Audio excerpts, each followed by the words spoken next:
Това тук не е оранжерията, която миналата година я направиха фирма с такава здрава конструкция, защото тук доста духа в Пловдивския район на вятър.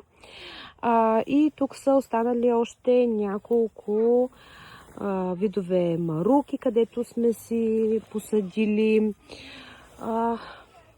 Окаяно е вече малко състоянието на оранжерията, но не сме се грижили толкова активно за нея през зимата. Ето тук даже има и лукче, което децата тук там са скубали.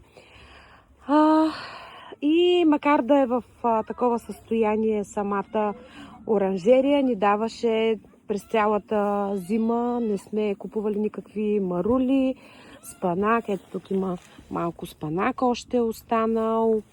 Така че сме си яли изцяло от оранжерията зелени храни, най-различни видове.